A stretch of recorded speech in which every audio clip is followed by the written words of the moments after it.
And we are now broadcasting. This is game session number 4 of World of Beru. Drake should be joining us any minute. We've already done a quick summary of where we were at. Heading northeast, about a day away from the East Road, and another day from the Southern Pass. It is the following day, the day after you met with the small force heading southwest to engage the more Dredian forces that are slowly invading and taking everything over. You haven't seen anyone else since then, except for the remnants of some raised villages, although you have, as you've started traveling today, started to see a few villages, or not villages, farmhouses that are not destroyed and actually have living people watching warily, but it appears that the raiding forces started to be repelled at about this area. And since the other defending forces went past you, you've not seen any more of the raiders on horseback with their torches and such. And all of the signs of burning buildings you see back to the southwest and nothing to the northeast anymore. You guys all continue on the road itself? Okay, yes. Keeson, yes. Joe, yes. All right. I have as a... verify. Now, the road is wide enough for you to go 2 abreast if you wanted, or you can be in a single file marching order. Does anybody have a preference on where you are in the marching order? I'll take point. Okay. So, Kieran is at point. Keeson, Joe, you want to be in? What's that, Keeson? Oh, I'll take up the rear. You'll take up the rear. Call is in the rear. How far back do you want to hang? About 3 yards. 3 yards from the last person? Yep. Okay. All right. So, Joe, do you want to be right behind Kieran or to the right of Kieran? He's wondering. He's wondering. He's thinking, will he duck?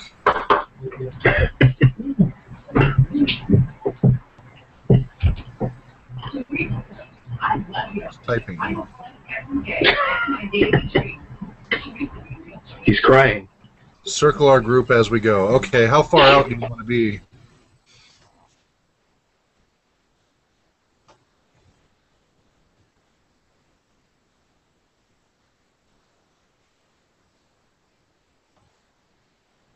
$20 meters, okay. So, circling. So, Deslock is circling. Are you going to clockwise or counterclockwise rotation?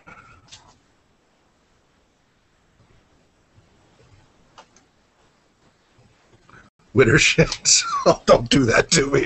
That would be counterclockwise. Counterclockwise, okay, thanks a lot. I forgot.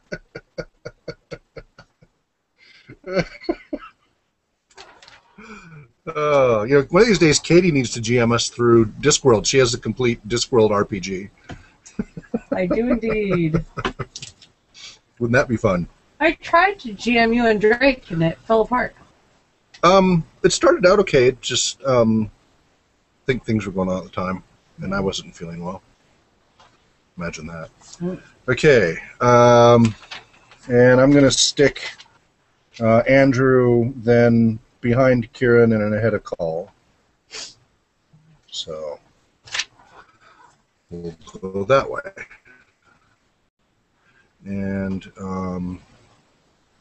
instead of counterclockwise, it's anti-clockwise.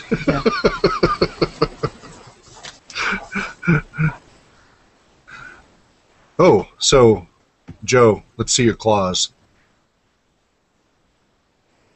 And Drake is joining this hangout. Yay! Welcome, Drake. But he has no video. Finally. We hear you, Drake. Can we see you? I'm not in a very presentable state right now. Oh, all right. Well, please resolve that as soon as you can, but all right. No, it's just more of acne and such. Oh, we don't care about that. Oh, look at Joe. Look at him. I see him. Yeah, there you go. That's it. That's the look. What are those, butter knives? Steak knives. Steak knives? They're probably not made of adamantine, huh? Because unless it was one of those late night infomercials, they might have sold them to you as adamantine. The best he could pick up was vibranium. It slices and dices, it'll even take on Wolverine. That's not all. That's great. Okay. So it is now 11 a.m. Traveling northeast. The road is veered more and more east with just a slight tilt to the north, but it's almost due east. And by 3 o'clock in the afternoon, you come up to a diagonal road going due northeast, while this road continues on east. So this does not appear to be the east road, because the east road is supposed to be a north and south road. This is some sort of northeast and south. Will it take us more directly to where we want to go? You don't know. The last time you found a northeast-southwest road, it ended up wandering around quite a bit. But this one does seem quite a bit larger than the road you've been on. I pull up at the crossroads to confirm with the group. Okay. Group conference. I'm good with it.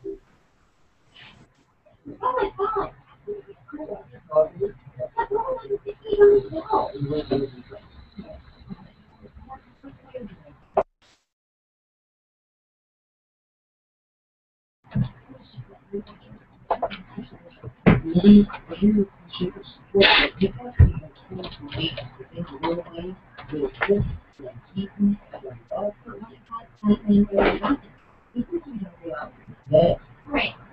She clearly I have spoiled you and keep me off track.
Drake says he lost audio.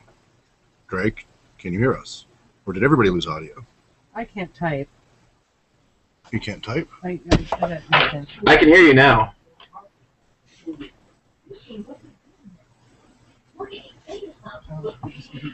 Yeah, you have to push the whole thing Okay. down. Okay, he can. Now it's back. Okay. So, Drake, you have that information now. What do you tell the others who are looking at you expectantly? Which road would be shorter? That's what we're looking for you to tell us. I don't know the details. I'm asking my father. Did you not see what I just texted you? Oh, okay. Well, then I kind of point towards that road. Well, they're asking you if you know this road and what it is. Yes, I know what it is. Will it take us where we need to be more efficiently than the road we're on? It'll take us to the Southern Pass.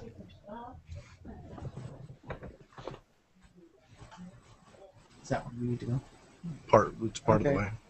Well then, let's take this turn. And I start sauntering down that road. Okay. part of the reason, just trying to get you guys to work out your interaction with each other here. Mm-hmm. Because pretty soon things are going to start to get interesting, and we want to make sure you guys are responsive. All right, so everybody going to head on this northeast road then and get off of the east road, or the road that's heading east? I am. Yes. Okay. Why not? All right. So you guys continue on the northeast road. And at one point you actually come across a sign that says Travelers Road and then also says Southern Pass and gives a measurement and a distance that only Andrew is actually familiar with, and the rest of you are not familiar with the measuring system that has recently been put in place. But it works out roughly Andrew believes that it would take you probably about a day and a half from the Southern Pass with working out the distance. Okay. So why not what, huh? Okay.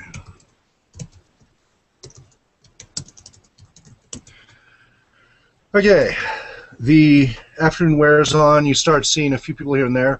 At one point, you see about 20 horsemen go riding past you, friendly horsemen, riding past at a pretty fast clip, going the other direction, in southwest.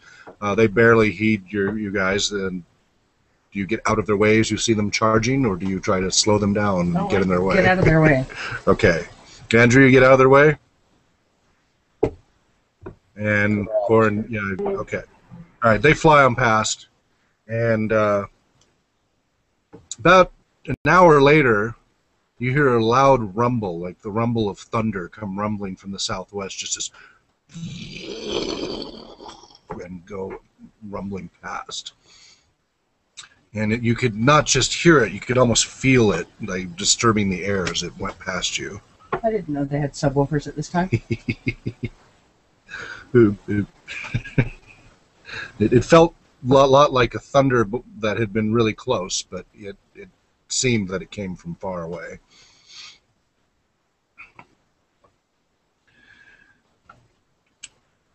A few minutes later, looking to the southwest, you see a bright number of flashes, but they're kind of flashing like lightning, but they're on the ground rather than in the sky.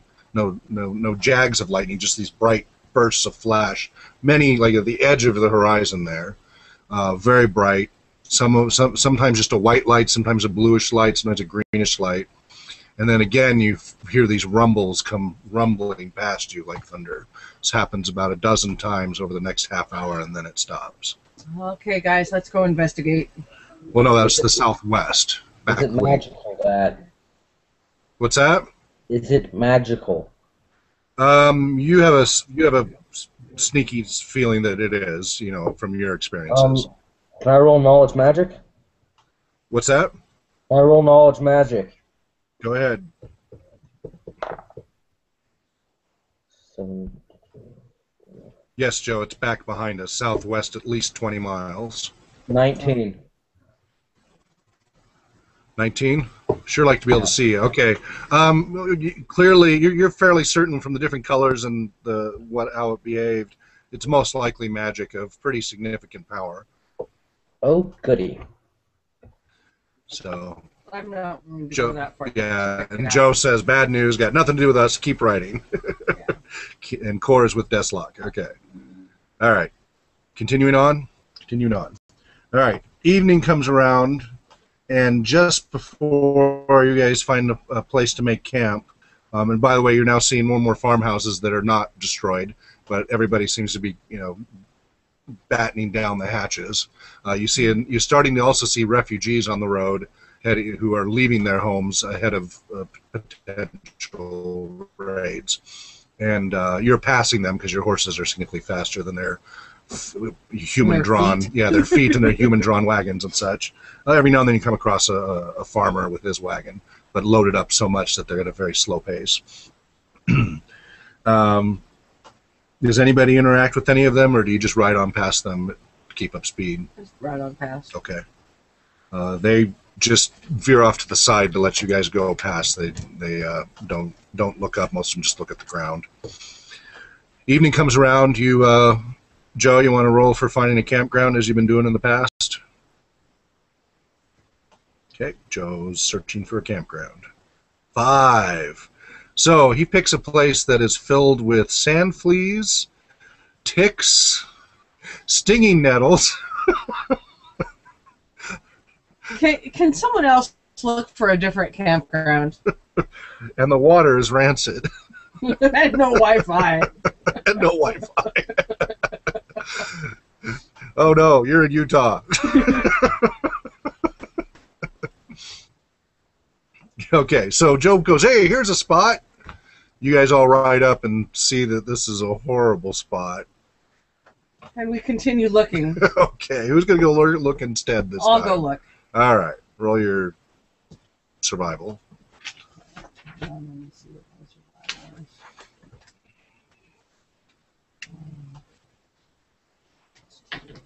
is. 16. Nice. You find a much better place with water and reasonable resources, a little bit of shelter, and seems to be mostly pestilence free.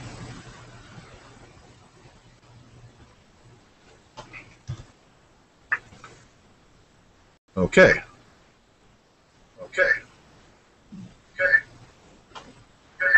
Did you plug in your headphones? Oh, you're about to plug in your headphones. Okay, it's right there. I don't have headphones. Oh, those are your glasses. glasses. It totally threw me. Okay, do you want to use my headphones? Yeah. Okay.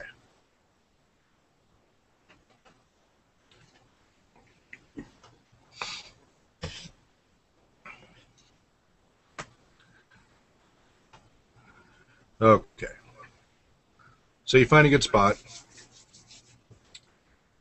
And make camp. And you're going to use the same shift you used before. We had Kieran on first shift, Call on second, Andrew on third, and Deslock on fourth shift. You guys going to continue that pattern? Okay. Everybody's good with that? All right. Excellent.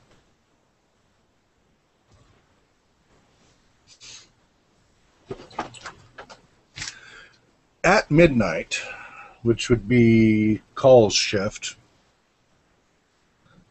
you see the flashes off to the southwest again, and then the rumbles, but they're more faint. And also, it's not as south before; it's further west rather than south. Okay.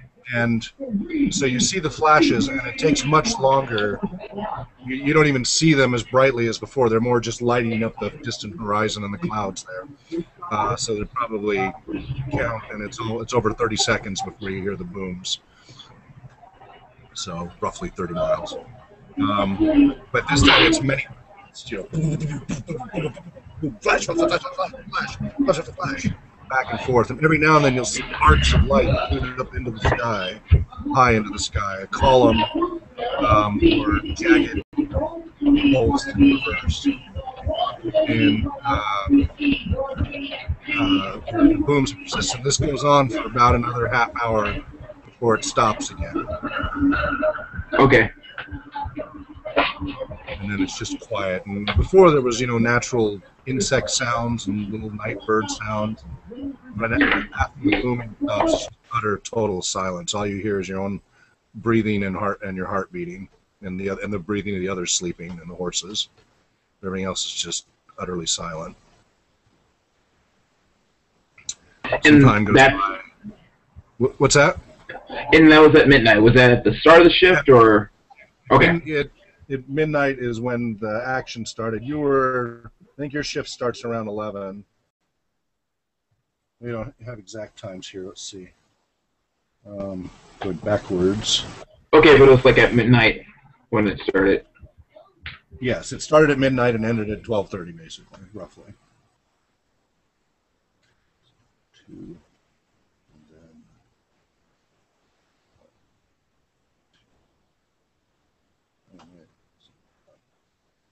so you guys are what, on 3-hour shifts? 6. Yo, Keeson, you gonna wake anybody up? I wake Andrew. All right. You wake up Andrew. And He does have- and Deathlock too. He has the next shift.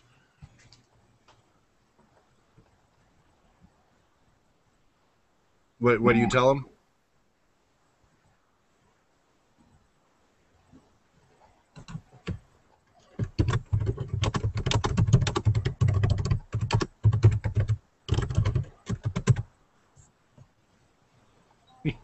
So you're waking them while it's going on, I take it. Or no, you're asking about from earlier. Okay. From earlier, right after it happens. All right. Simple response. Mm.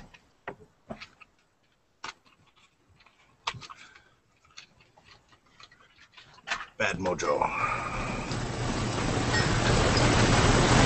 Ooh, mysterious among other things.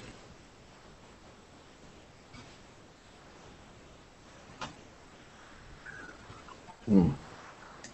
Drake, is there a reason you're not talking? Scary high level magic. Hmm.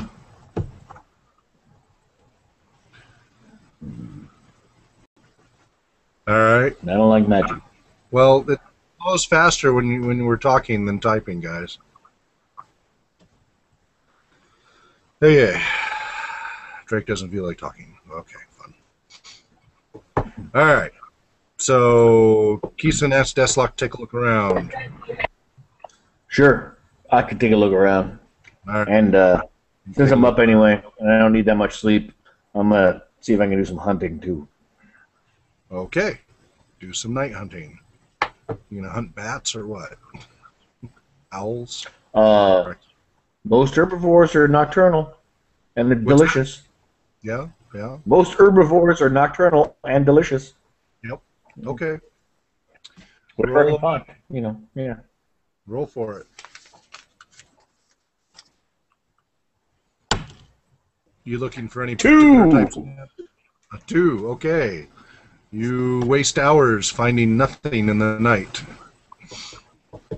10-point dire fawn. Apparently Drake is turning into a snake. I don't feel like talking, Father. Hiss. He's speaking parcel mouth. All right. Yeah. Rest of the night goes through uneventfully. It's the following morning. You guys hit the road, and midway through the day, a little after your lunch break, you hit a road going due north and due south. Cool. Which are due north or due south? You've been going northeast. Yeah, we want to go north. This is probably the east road that they were talking about. Is it a big road? Is it, you know? This is a good-sized road, but the road you were on was a good-sized road, and actually more, you can see that to the south of you, the east road is not as well traveled as it is where this road, which is known as the Traders Road, not traders, traders, like merchant trading. Where the Traders Road meets here, the east road becomes quite large, but south of here, the east road is larger than the previous road you were on, but smaller than the Traders Road. So there's less traffic along the east road, but a fair amount. North it is. Andrew knows that if you follow the east road far enough south, you'll hit the Tunarian Woods, and one of the homes of a group of wood elves, and they guard it fairly jealously, but they're also fairly open to trade. And there's even an elvish port past the woods there if you go far enough south. One of the few elvish ports that associates with humans. Okay, so you guys travel north, and by evening, around 7 p.m., you can see the twinkle a few miles away as you come up a rise down in a lower valley of lights. And we seem to have lost Drake. And Katie. Oh, we lost Katie too? Yeah.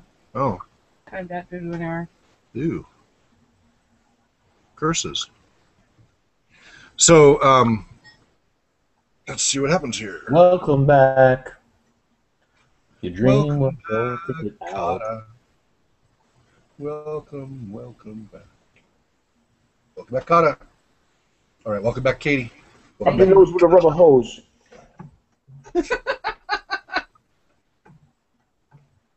Thanks, Horshack.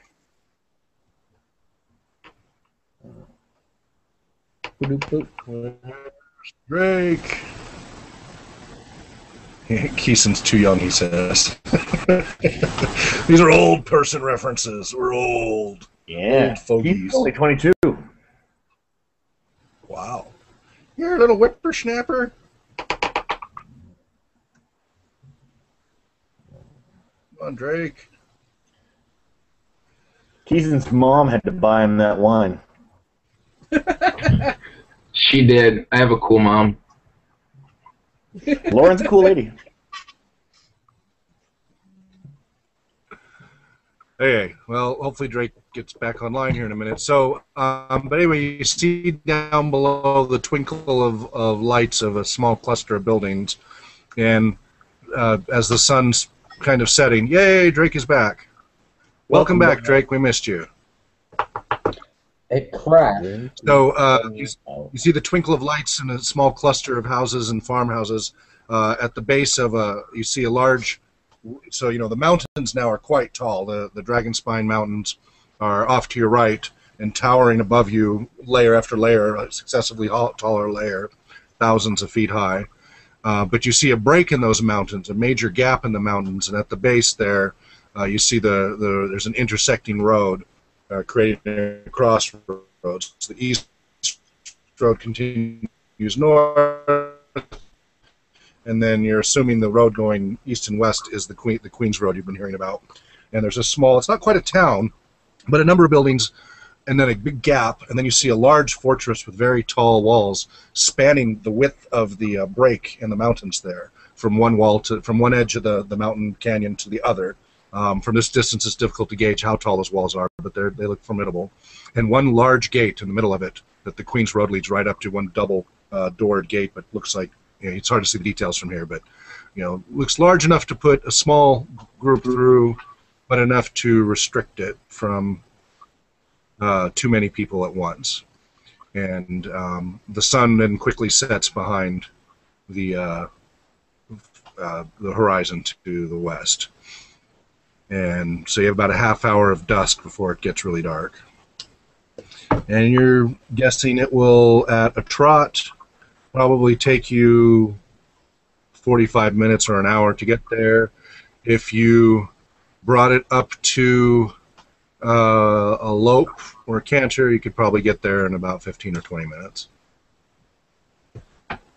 Drake says the audio is cutting out on his end. That's not good. Let's go.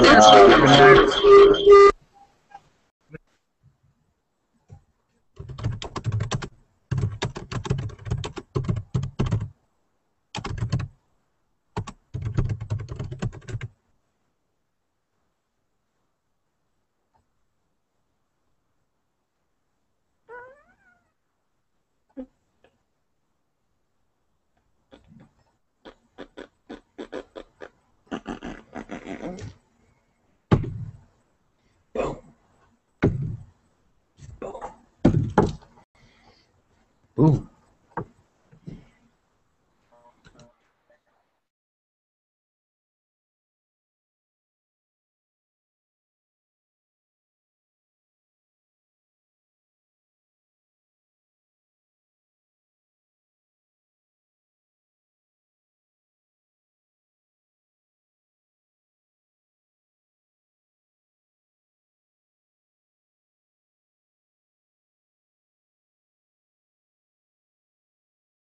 Spot check for enemies, Joe, roll. Is anybody else hearing me cutting in and out, or is it just Drake hearing me cutting in and out?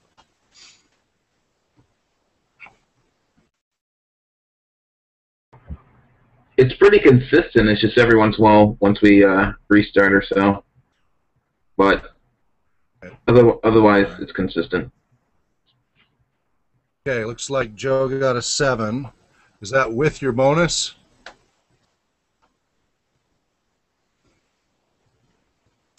Okay, you do not spot any enemies. All right. Okay, I see. That's with it. All right. Okay. You guys ride ahead at a lope, canter, something like that? Yep. All right. Lope. Lope. All right. You go loping along, and you're riding up quickly, dip down in the valley, and you see as you get closer, on the right-hand side is the keep, and the east-west road goes right in front of the walls of this long wall and the keep behind it. And to the west of it, you see there's nothing, no farmhouses, just clear open field for 500 feet away from the walls. I mean, it's consistent. You see a line at 500 feet, you start to see farmland and houses, and it's a solid line, but there's a 500-foot gap of nothing but clear field between the wall and anything else obstructing line of sight. So clearly they've made a nice clear space there. And up ahead you see, after that 500-foot mark, you see a number of buildings. One looks like a smithy being closed up. Well defended line, good job at casting. Oh goody, that sounds like something I might make, says Drake. Okay.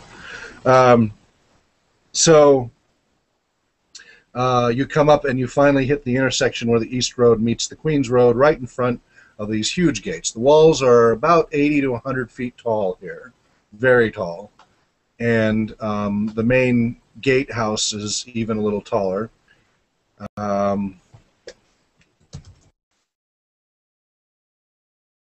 Yes, Drake, I got that. And the gates are closed, and you see a large portcullis has been dropped in front of these large double gates. So they're closed now, and a large portcullis has been dropped in front. It must have dropped while you guys were riding because it was open before. It looks like they're 40 feet wide, and that appears to be the amount of, the width of traffic allowed through. And along the top, you see a number of guards and the like. Joe's asking if there's a postern or a small door. If there is, you do not see it.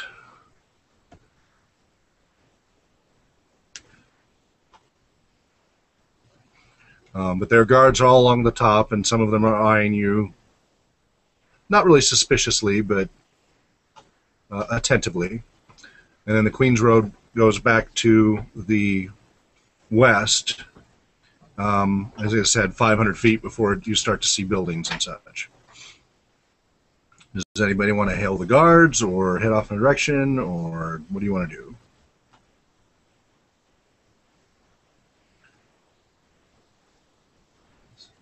Nobody. Should I play diplomat again?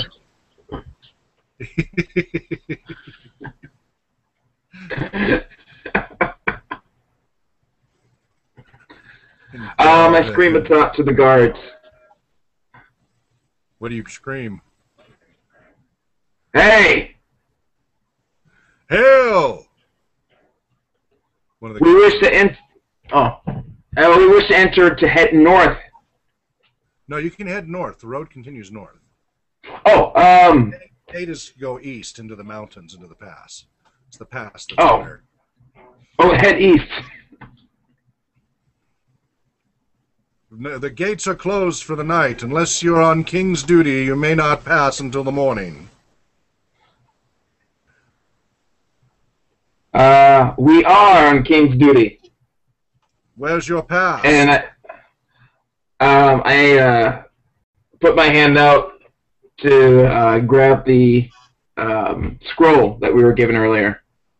Whoever has it, hand it to me. Who has the scroll? Who has the scroll? Joe Pie. I got it. Deathlock has it? Okay. So you whip out the scroll? But who did they say the scroll was for? Do you remember? The lady. Some human lady. The scroll was for the lady. They didn't say anything about showing it to cards. You can do so if you wish, but you might want to run Cassandra, Lady Janella. Mhm. That's correct. So, Joe, are you throwing the scroll up to the guard? No, I'm throwing it to call. Oh, to call. Okay. I just raise it up and oh. No, never mind. Go ahead. I was going to. Raise it up. We have an important message to pass on to Lady Janella. I do not know this lady you speak of. But unless you have a pass from the king himself, you may not pass these gates until the morning. I want to roll an intimidation. Okay, good luck with that. Natural 20. For what? Intimidation? I'm just calling. I'm paying for it. Yeah. I let him know that these matters are way above him. This is concerning something that deals with the safety of our. Let me back you up for a second. The village Okay. is not. The village is not to the east of the keep. It is north of the keep. You at this moment do not need to pass. That's where you're confused here. The village is north of the southern pass. Gotcha. So they said it was but not over. It's north of where the southern pass is. But it's not over the southern pass. correct. Gotcha. Let me see if I can give you a camera view here that hopefully you can make out. I don't know if you can do. My map's flipped around. So, see if I can get this lined up. Where am I? Okay, here we go.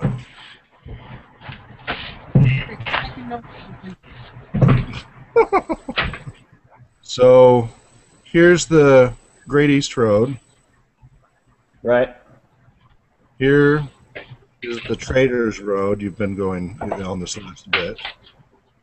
Okay. Here is the crossroads, the Southern Pass. It's called the Southern Pass because it's the southernmost pass of the mountains. Going. Right. Then There's you probably another have pass in the north. the Queens Road going west. Mm-hmm. Then you have the East Road continuing north. Somewhere up here would be the village you're looking for. Does that make sense? Gotcha. East Road is north. East Road, north and south. I shout at Cole, "You idiot, can't you tell north from south?" And I point at the sun.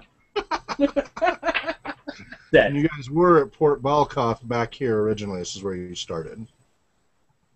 You've gone roughly, I mean, you zigzagged and stuff, because you guys actually went north a ways, then you shot off cross country, then you started cutting across east, then you went northeast, east, northeast, east, and then you hit the Traders Road, and now you're up to here. Yeah. Make sense? Yep. Gotcha. All right.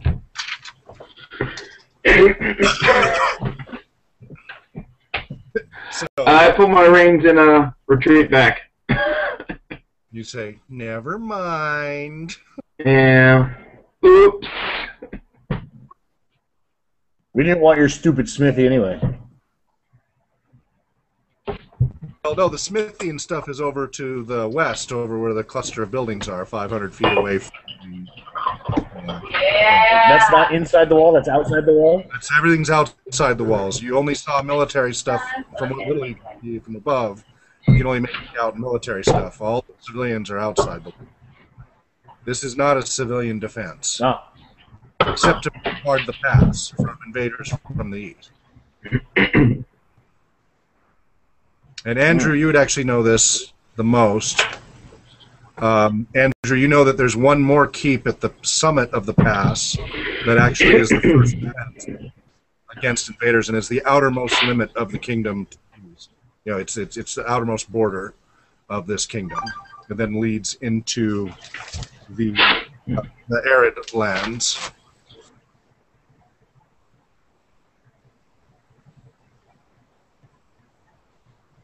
Okay, Drake says he is not up to playing any longer. Sorry to hear that, kiddo. Do you want us to stop for you, or do you want us to continue on and just you can watch the video later?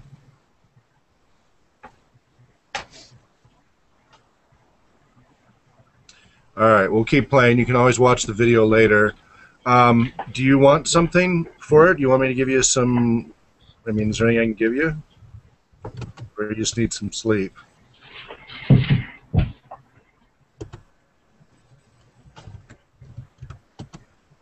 You don't know? All right, guys, let's take a break. I got to go see what's going on with my kiddo there, all right? 10-4.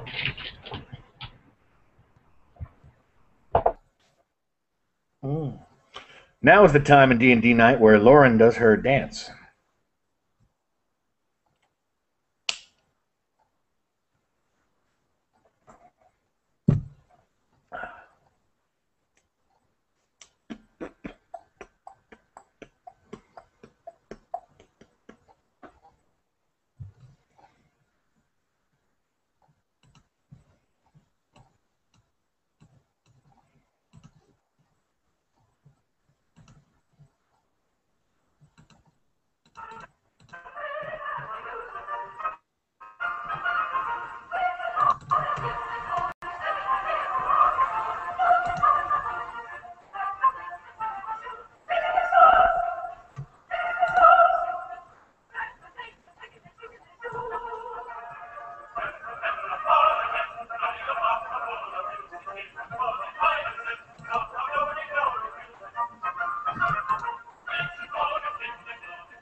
Was it all laggy and weird, or was it actually intelligible at all?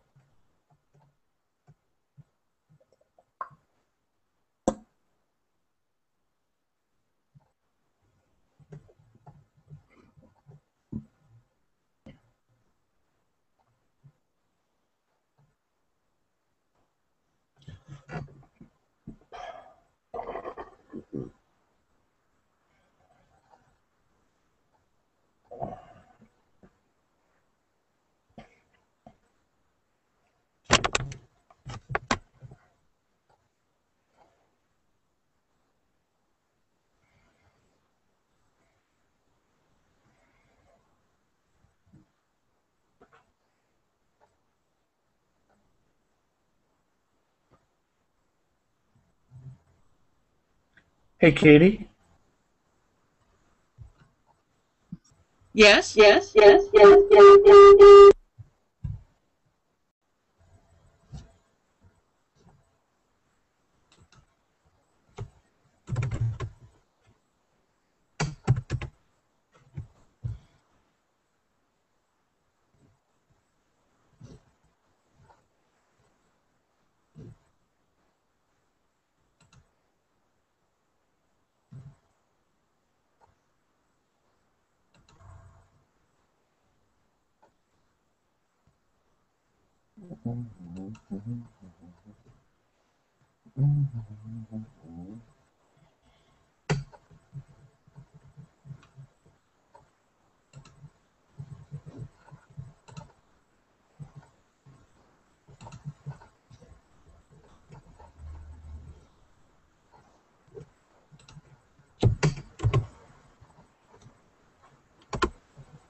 So I'll NPC Drake's characters for now.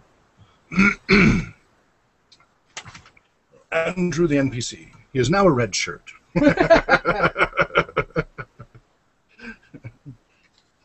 All right.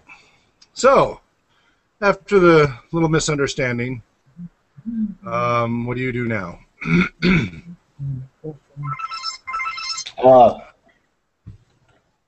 I get all cranky and ride off in a huff. Which way do you ride?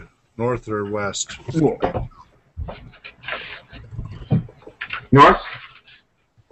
North? Okay. He rides off. Roll or just call us about it? Call still has it. I still get it. Let's make camp. It's still an enclosed thing. There's buildings to the west on the Queens Road. There are only a few farmhouses to the north. So we could go look for a hostel? Possibly. Okay. One that's a couple of stories tall, that might be. Then I vote we go look for some kind of hostelry. So Deathlock has ridden off north. He's already... Yes, I'm letting him go be Huffy. Okay. So what about you, Call? I'm with Kieran on this one. Spun a hostel, we'll say. Okay. Andrew just looks at you and nods.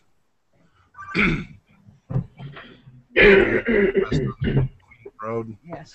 All right, you get there, and sure enough, right at the boundary is a large, sprawling building on the north side of the road. And you see, it looks like it was originally one smallish building, but there have been added clearly two other levels have been added. It's actually 3 stories tall. And then it's also been expanded to the west, and you can see it's been expanded to the north. And it stays on a direct straight line north, doesn't go any closer to the keep walls. But as it is now, it's actually a pretty large, sprawling building. And then south of it and west of it are a number of other buildings, looks like merchants and smithy and things like that. So kind of a town, but it doesn't feel like an organized. Yeah, it doesn't feel like an organized town. It just looks like people have set up some shops there because it's a crossroads, and maybe it'll turn into a town. It's a mini mall. Mini mall. Yeah. Strip mall.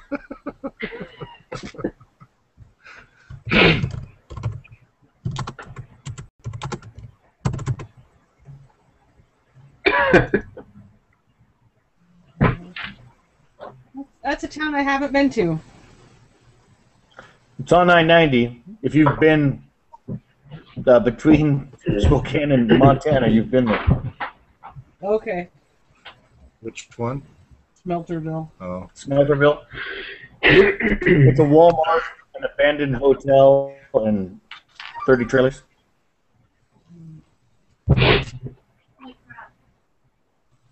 Yeah. Drake says he resents the red shirt joke, so he's still watching, obviously. Okay. So you see a sign out front in a number of different languages that between the group of you you're able to discern, and Andrew's able to speak because he's a local. Let me find my page. It's the... Oops. Just want to get the name right. It's called the Queen's Cross Inn.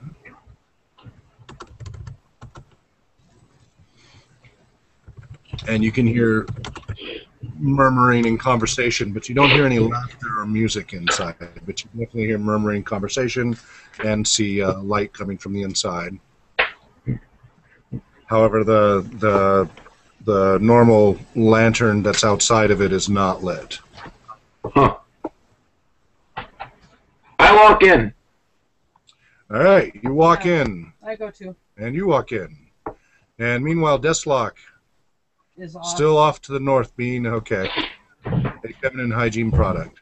All right. So Or then, A German shower. I'm being a German shower.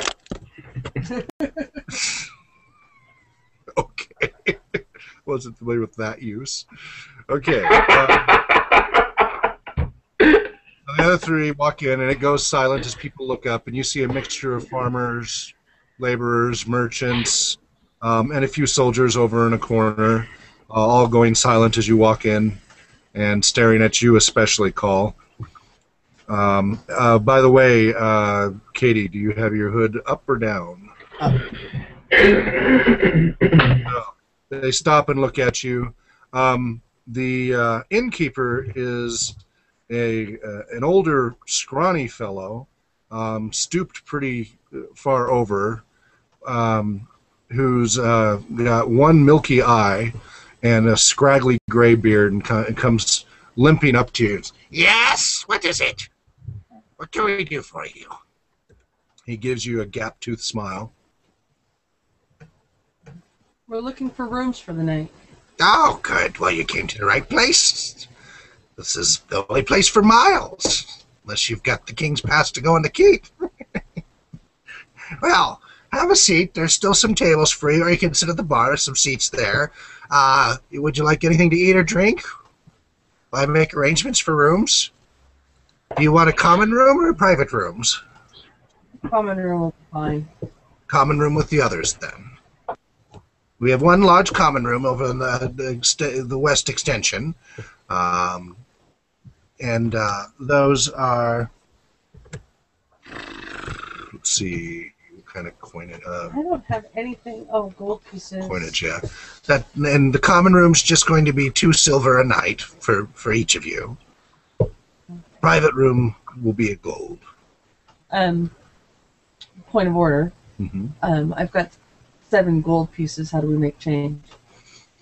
You'll get change when you make a purchase. Okay. I meant easiest way to do it. what's Oh, is it a decimal system? no, well, sort of. It's 10 coppers equals silver, 10 silver equal gold. So decimal. So, yeah, basically. Okay. Common room is fine for me. Okay. And where do you going to sit at the bar or one of the tables? I'd sit at a table. Okay. And what about you, big fella? Looking at you, Cor. I asked for a flagon of water, or horn of water. I don't have any horns, but I can bring you a flagon. Will you be sitting with the lady? I'll take a flagon. Yes. Never mind. Man. Ah, Kieran's a man. sorry. Will you be... This is awkward now. Elven? I think I'm going to stick with that. Will you be sitting with the lady? Yes. Because he doesn't know you're elven. Where is she? Wonder. And what about you? He turns to Andrew. I'll get a private room, and I'll have some ale. All right. Good. You stick with the lady as well? Yeah. All right. I'll be back. And he goes limping along. Conversation slowly starts to pick up, but everybody's eyeballing. The three of you, especially you, Call, and you, Kieran. You still have your hood up. I want to order the cheapest food possible. Okay. I'm hungry, but When he comes back with water for you, fresh well water for Call, and an ale for Andrew, and what was it you asked? ale and cheap food. And he's got some. He's got for 2 coppers. He's got some stew, Okay. which is pretty generous. All right. Stew all the way around, is it? No, not for you. No. Andrews nods. All right, 2 stews. Wait, is there anything you want then, there, fella? Looking at you, Call. Oh, I just hold up my flagon of water and walk away. Walk away. You're sitting at the table, aren't you? Oh, he's at the table with us. I thought we were sitting at the bar. Yeah, I just hold it up and wave him off. All right. He waves. He walks away. He limps away. All right. A few minutes go by. He comes back with 2 wooden bowls, and plops them down with wooden spoons in front of Kieran and Andrew. Deslock, what are you doing? Still walking around? I'm riding north. I'm looking for a. I'm just riding north. I'm just riding north. Okay, you're passing some farmhouses as you continue north, passing various farmhouses. It is now dark. There's barely any light left in the sky on the western horizon. I can see. Yeah, I understand. Just making sure you know the setting. Okay. And as you're riding, you're still alongside the long pass walls, and a number of guards are watching you warily. Or I should say attentively. Okay. All right, so you finish your stew. Conversation slowly picks up to where it probably was before.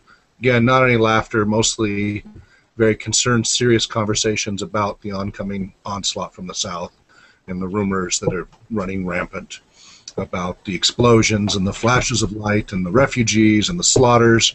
And, have you heard from anybody who's come from there? No, other than a couple of soldiers, nobody's made it back from the lines. They seem to be butchering everyone. And, so you overhear repeatedly, well, have you been there? Have you seen anything? And everybody says, no, I haven't gone down there. I haven't heard anything. I haven't seen anything. The few soldiers that are there, you also overhear saying, we haven't been sent yet. We're supposed to just hold our position. So right now, as far as you guys know, you're the only ones who've actually come from the front, or you were at the front. Right, but we weren't at the front until, when we were at the front, the battle hadn't started. Well, it started in the city, right at the Port Balkoth. Yeah. Okay, my brain. They invaded while you were hopping on the carriage. And that's right. That was the front. That was the very beginning. You guys were there right at the beginning. Sorry. That doesn't mean you need to say it, but I'm just Remember that sweet backflip I did? What's that? Yeah, the sweet backflip he did. Yeah. I remember now. Okay. It was just long enough ago in Earth Jog time. your memory, yeah. 'Cause that was a month and a half ago. Can I just do a listen check? You An bet. area just to pick up anything regarding the flashing lights in the sky. Okay, go ahead. The modifier is 1, rolling, 13. So 14. Oh, 13 total. Oh, 13 total. Okay, I couldn't see that you had the modifier. Okay. Pretty much the same thing, just everybody's got rumors, but nobody's been there, so nobody has anything but conjecture. So, no, Andrew seemed to have given you a bit more information than anybody else here seems to have. Huh. So, you guys seem to be much more fact-based, and everybody else is just rumor-mongering.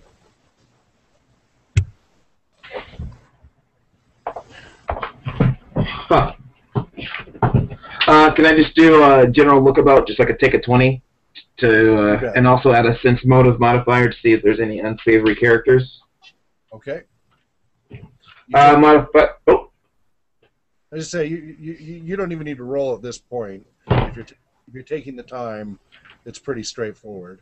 Again, you see over in one corner by the fire a group of 4 soldiers. They're clearly just low-end foot soldiers, and they're slowly getting increasingly intoxicated. They're starting to get a little louder and slurred, but they seem pretty tense. Everybody seems very tense. The rest are clearly farmers.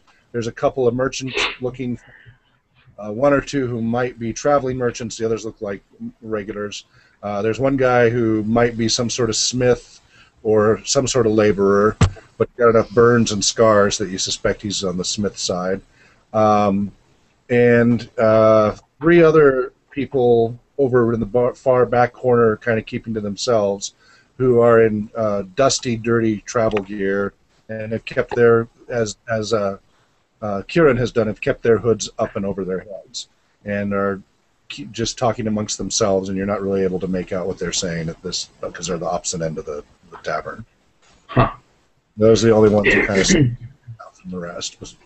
There's a few farmers on the bar and a few farmers at tables, and they're all just room-mongering. I make my way towards the 4 soldiers. Okay. At the fire. As they see you approach, they go silent and watch you warily. I go up to the fire and put my hands up against it as if I'm warming them. Okay. They're also looking at me, I just turn and nod, and then go about warming my hands. Okay. They start whispering to each other warily, but eyeing you nervously at the same time. A few moments go by and they get a little louder, but they're still keeping their voices down. You trying to listen to them still? Yeah, should I roll for that one? Yeah, you'll roll for this one. All right. Same modifier, 1. Okay. 10. All right. You're having trouble. You keep hearing something about the sergeant and waiting for orders, but that's about all you can make out. Okay. They sound irritated. Gotcha. I hear anything he doesn't hear? It's true, you are an elf, aren't you? Yes. Go ahead and roll your...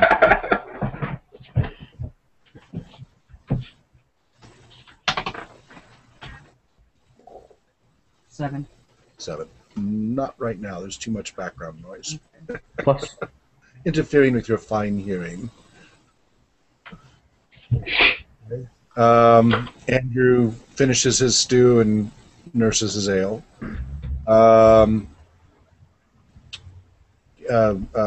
Deathlock. You've now been riding for a while yet. Still just now fewer and fewer farmhouses. And you're not seeing many in the way of lights around. Have I got into any other gates or doors on the wall? Nope. It is possible that there is a door, but it's well hidden. Right. But you've got if I haven't been actively searching for it, I wouldn't have found it. I'm sorry. You've got the elven ability, don't you? Because you're actively looking?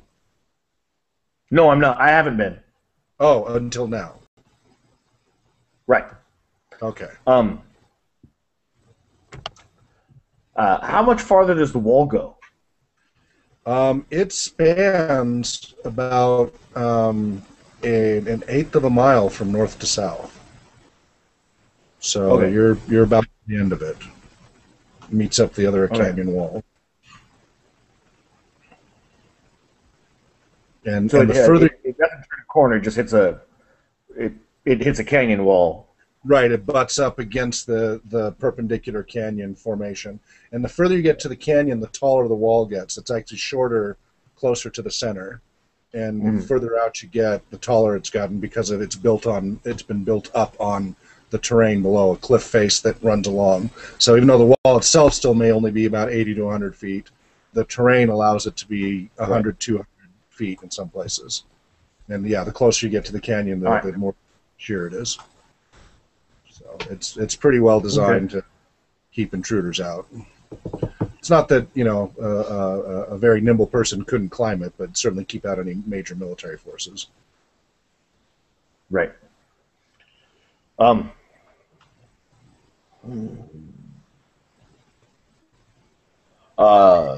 I see any trees? Can I find any trees? Within 500 feet of the wall, there are no trees to the west of it. You do see trees on the canyon side, and every now and then you've seen the top of a tree during the lower parts of the wall. You've seen the tops of some trees here and there. So there must be trees on the other side. And as I said, there are trees on the canyons. Right. But along that whole 500 foot... Is there like a tree line? There is the side of the canyon walls have been excavated into a sheer cliff, so there's no trees along there. But up above, further up, maybe about 500 feet or so, there's a number of trees along the canyon up there. Does that make sense? Yeah. How about this side of the wall? Yeah, no, it's mostly farmland with the occasional farm trees, the breaks and stuff like that. So it's like there's no trees, and then there's like a windbreak, but not a forest. Correct. Yeah, it's all been turned to farmland. Okay. There might have been trees here. No. And nobody has built anything within that 500-foot range. Now, north of where the wall ends, about 1,000 feet north of where the wall ends, you see farmhouses now on the actual east-west road. But up to that point, none of them are actually on the east-west road. All right. I look for a place to hunker down and camp. Okay, roll. 13 plus 4 is 17. Okay. You find a place. You got to go north of that cutoff of 1,000 feet, but about a quarter mile north of there, you find a little spot where there's a nice little spring and a little copse of trees, a cluster of trees, and a little depression to make camp in. So, and yes, a depressing camp. Yes, except it's not. That other one, he would almost put you guys in. That would have been depressing. All right, so you make camp. Meanwhile, back to you guys at the inn. Queen's Cross Inn. I try again to Eavesdrop. eavesdrop. Okay, it's a while before the noise kind of subsides because people are starting to leave and get tired. And even though they're drinking, they're still very somber. So you have to wait about half an hour before it kind of quiets down enough that you can try again. Go ahead.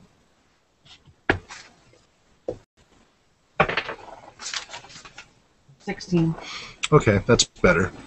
And who are you trying to? Anybody in general, or just more general? Anybody specific or more general information? Trying to listen to the soldiers. Yeah, trying to listen to the soldiers. Okay.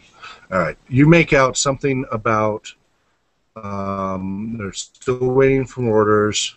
They can't go to battle until the sergeant says so, and until the sergeant gets orders, he can't tell you. So all we can do is sit tight, and they're just grumbling repeatedly about that.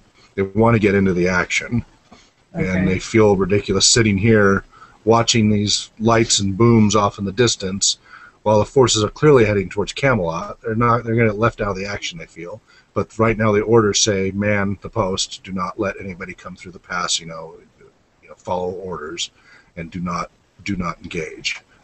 And they're really frustrated, and they just keep going round and round about that and conjecture and what they would do if they were there and things like that.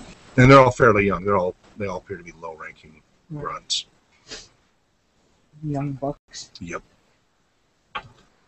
And Keeson's all by himself by the fireplace, outstanding in a field all his own. Oh wait, in the fireplace. Okay.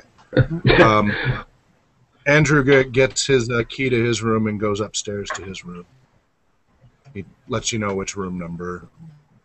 I'll make my way to the common room. Okay. Common room's out through the west door, and there's 2 rows of beds going on. There's a dozen beds on each side, with a little footlocker at the base with a padlock, and a key sitting on top of the locker for the padlock. And the bedding looks reasonably clean. I mean, it's dingy and worn, but looks acceptable. You're not sure what it's stuffed with, but it's better than straw. The beds are a little creaky, but not too bad. They're just wooden slats with padding and then sheets and wool blankets. But something. You make bed for the night, put your gear in the box, and I put my gear in the box and lock it and keep the key, but I keep my cloak wrapped around my head when I go to sleep. Okay. All right. Do so. And Keeson, what do you do? Andrew's gone off to bed upstairs, and Kieran has gone off to the common room. I follow suit. Go to the common room and Yep. make bed. All right. And retire. All right. Somewhere in the middle of the night, you wake up to booms, loud booms, shaking the whole building. A lot of people wake up. Whoa! What was that? Whoa! What was that? You hear a few moments of panic. Then you hear, oh, it's those noises again. And a few people fling open the shutters, and sure enough, you can see to the almost due west now. It's not as before. It was very much southwest. Now it's west by slightly southwest. Lots of the flashes going off, and then the following booms. Sometimes long delays between the flashes and the booms. How long are the delays from the flashes? Almost a minute. It's hard to tell sometimes because of the overlap, but you start to figure out that it's almost a minute long. So it's quite a ways away. And not as loud as the first time, but it's still quite a bit. That goes on for only about 15 minutes this time before it stops suddenly. Everybody starts to go back to the bed, mumbling and grumbling, and lots of sounds of worry and concern. Yeah, I go back to bed. Deathlock, you wake up in the middle of the night to the booms.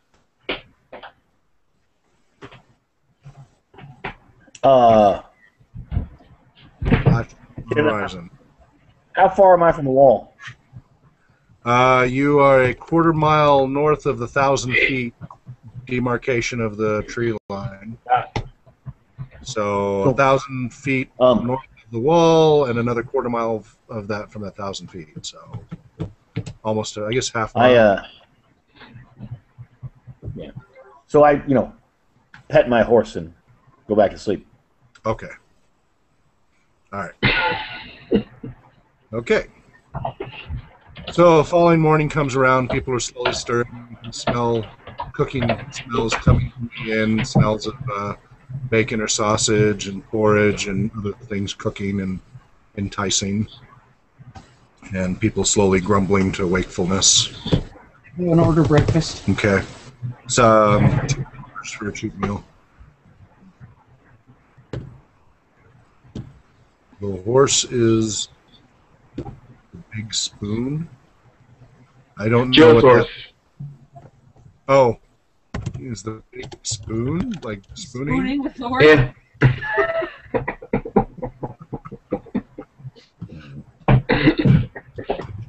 Oh boy. What?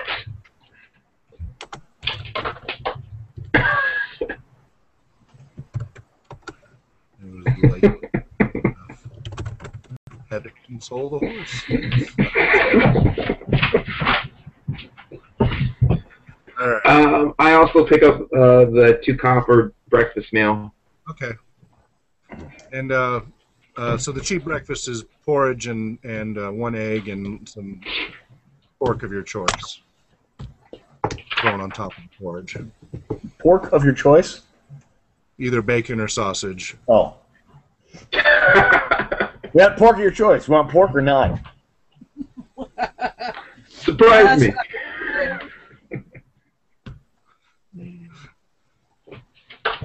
You finish the breakfast. Some are hungover. Some are still, shambling in and just drinking water, and people in different states of condition. A number of the farmers have already started to head out, and some of the merchants are getting rolling to go set up to open up their shops and such. But clearly, this is a villagette center here at the tavern. The innkeeper actually isn't serving this time. It's a teenage boy who's running around taking care of everything. But you can hear the innkeeper shouting back in the kitchen, cursing up a storm with the boy to get over here and grab this and do this. And the boy looks very harried. No good. All right. Is everyone awake at this point within the group? So Andrew and Kieran are both awake. Andrew has come down, and yes. In the road? Kieran's there with the head over, the hood over. Shall we just see if we can find Deathlock? Yeah. I actually start to prep my horse and my gear and track him. Your horse neighs and protests as you try to shift its stick shift. No, I pack my horse in my gear. I don't put my horse in gear. Okay. I thought you said you put it in gear. I'm riding a Mustang, right?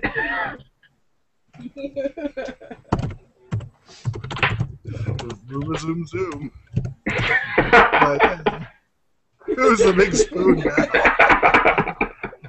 The horse! Okay. It's a Prius.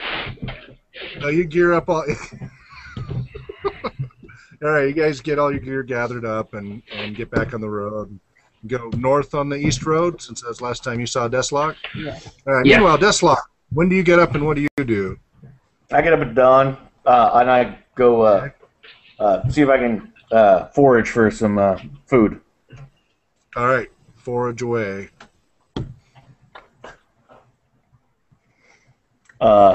With my survival, 8. 4 You're plus hard 4. hungry.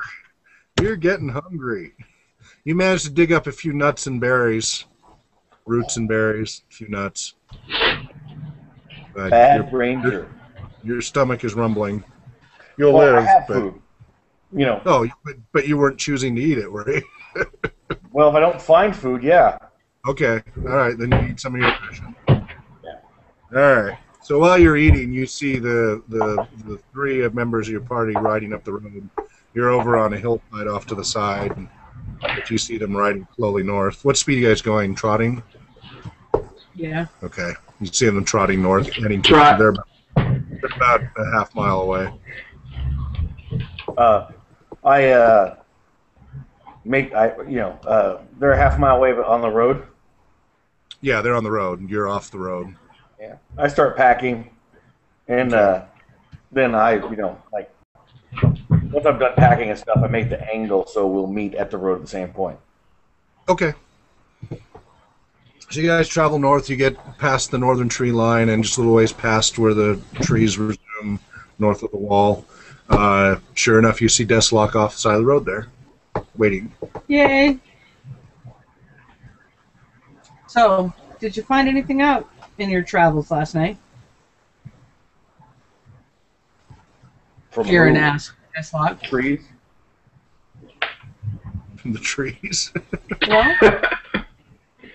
I don't know what you might have discovered as you were off. Find out there's a big stupid wall over there, and you guys don't know how to sleep outside. I'm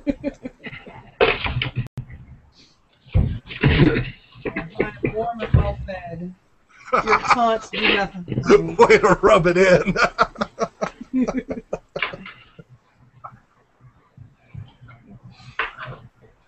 Okay. Tell me what you guys are doing. I'm waiting for you to take action. Continue to head north. All right. Old marching pattern before. Yeah. Kieran in the front, Andrew in the middle, Tor in the rear, and Deslock circling around in anti-clockwise Widdershins. Yeah. All right. So you travel north. And day goes through uneventfully.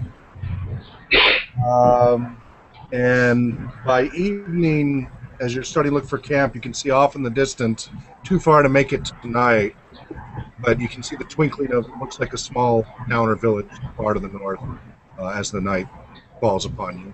You want to go ahead and search for a campground there, Deslock? Woohoo! 18 plus 4. All right, he finds the nature equivalent of a Hilton. It's got, a warm water spring, a cold water, freshwater spring, a little stream going by with trout actually leaping out of the water. I Lots of bathe in the warm water. some wild raspberries. I look at both of them and say, "You could have camped like this last time." What's that, Joe? With this amazing campsite, I grimly eyeball both of them and go, "See, it's easy." As I said, there's some wild raspberry bushes ripe for picking, and all sorts of goodies here. I go bathe in the warm water spring. Okay. I don't languish about it. I just Get clean. get clean. Okay. All right. You guys go about. Anybody else clean up in the spring, or Joe eats the berries? Okay. He kills over an hour later. Just kidding. No, they're definitely raspberries, and they're quite tasty, juicy. Grab some trout. Are you gonna try to fish, or are you gonna literally try to grab them by hand? I'm going to try to grab him by hand. Okay. Keeson says he's losing his connection. All right. Roll 20. I'm good now. Okay, good. An 11. All right. Have you ever seen Excalibur, the movie, the old 1981? Yeah. Do you remember Merlin saying, "Look at him, so beautiful, so quick"? And Arthur's looking up at Lancelot. And meanwhile, Merlin's looking at a fish, and Merlin goes to grab the fish, and then he goes, "Whoa!" Splash. Now you don't do the "whoa" splash exactly, but you do splash around a lot and keep missing the fish. Always remember, there's someone cleverer than yourself. Yes. So you pull that. No fish for you. That. Okay. Since I can't catch them by hand, have I scared them all away completely? In this area, yes, but if you go up or downstream just a little ways, it shouldn't be a problem. In that case, I want to go upstream a little and try to take some out with my bow. Okay, that's more feasible at least. All right, give it a shot. Literally. Boom! 16 plus 5. Woo-hoo! 21. You skewer a 7-inch fish. Not a big one. Woohoo! Kind of smallish, but it's some meat. You want to go for another one? Yeah. Yeah. You take might as well. Go ahead. Go ahead. 16 plus 5, 21. Boom. Woo! You got yourself a nice, big, juicy 16-inch rainbow trout. Woohoo! I'm going to try again. All right, go for it. 18 plus 5, 23. Nice. In a deeper part of the water, you managed to skewer a 21-inch cutthroat. Ooh. Care to share those fish? Oh.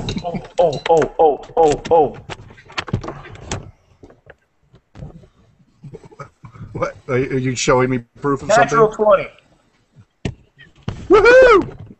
Natural All right. 20. You skewer a freshwater shark. No, just kidding.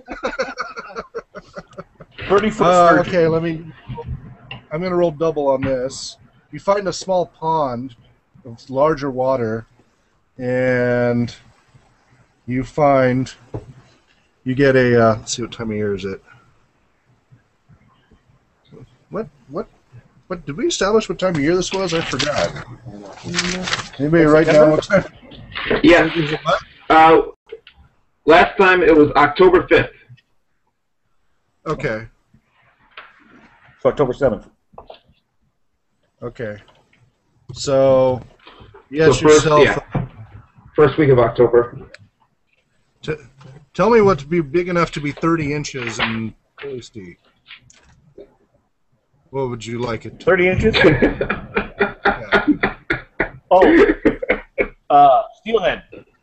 Steelhead, all right. You skewered yourself a nice 30-inch steelhead. And it was a fighter, too. Oh. Yeah, but it's hard to swim with a bow with an arrow in you. An arrow Hard all to the swim way with a bow in through you. you. It kind of gets, the fish gets stuck. Yeah. All right. You have all the I fish pull 'em out and start carrying cooking. at this point.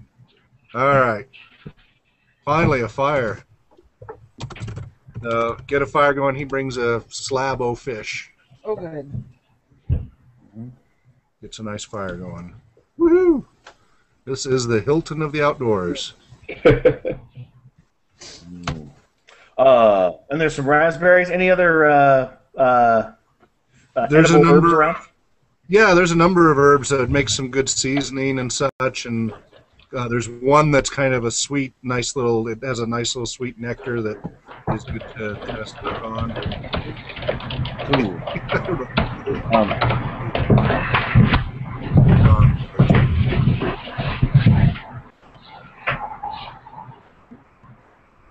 All right, so you cook yourself up. I try to cook try to cook the nicest meal I can. Roll cooking.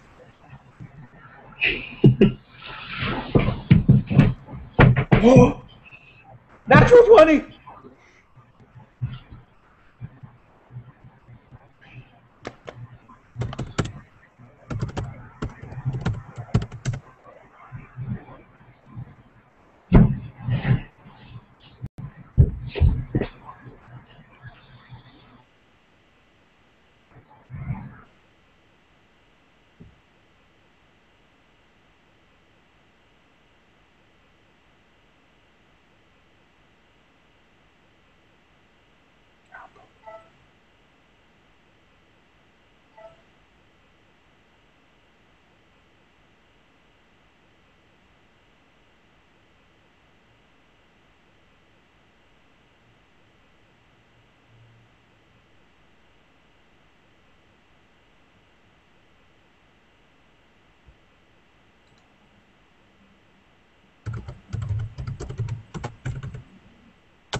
but I had my microphone off. So, Joe, do you share any of this with your fellow party members, or eat it all yourself and bust your gut?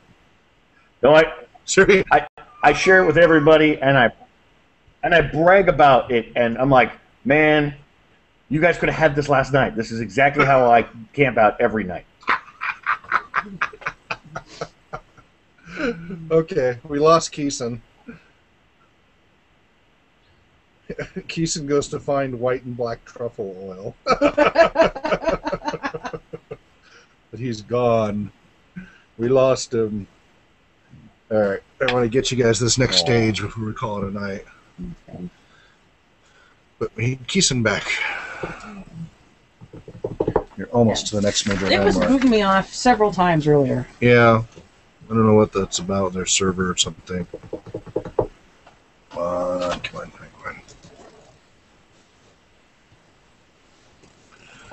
Come back, Keeson. Come back. Come back.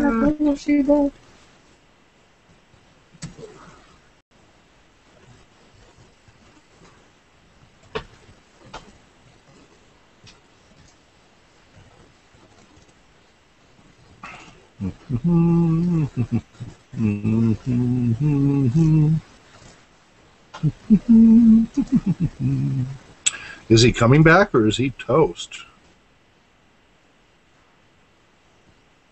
I'm texting. You're what? Texting. Okay.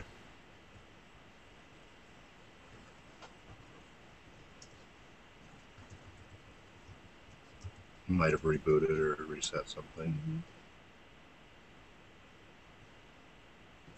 I might have gone off on a quest for plain black truffle oil. In real life. He was having a craving.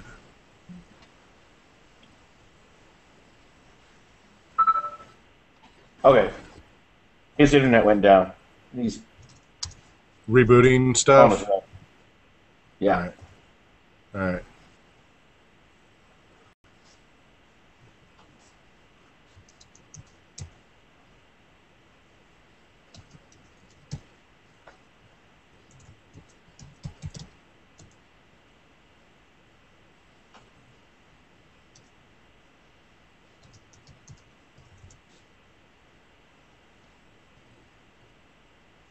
Are you remote tomorrow, Kenny?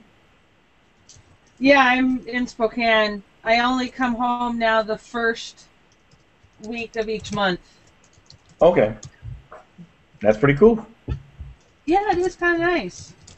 Especially since I haven't had much of anything to do. It's much easier to do nothing at home than at the office. Yeah. Oh, yeah. I say at least once a week. If I wanted to be bored and broke, I could stay home.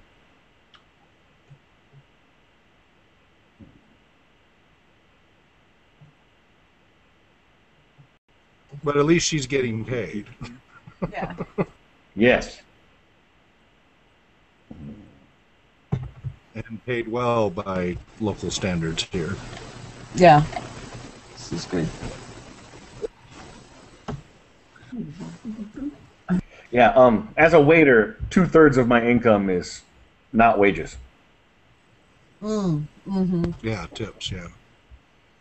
I've been there, done that.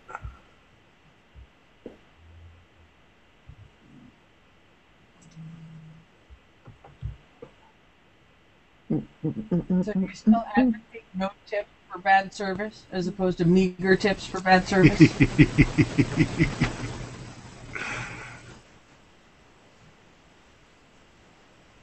you hear your question?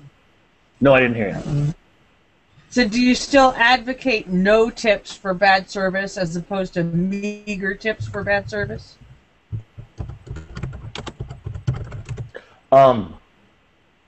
No. Oh, yes, I do.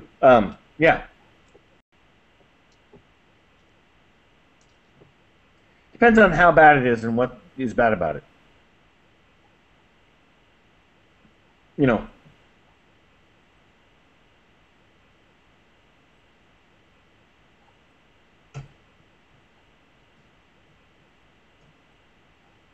There was one time, a year or two ago, we went to that Waffle House and we left because we were ignored off in the corner. Remember? Yeah, no. But that's the only This thing I was recall. recently. No, I don't. Can you invite Keeson again? He needs an invite. Oh, really? All right. Yeah.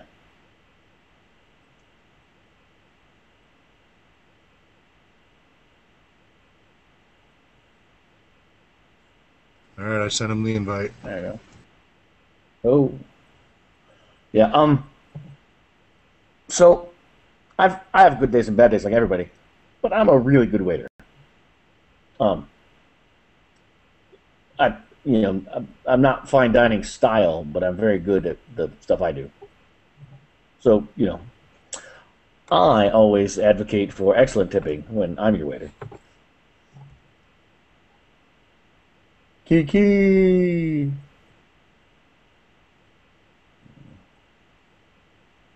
Welcome back. Welcome back. Dream, get out. It's got to be pretty bad for me to be cranky.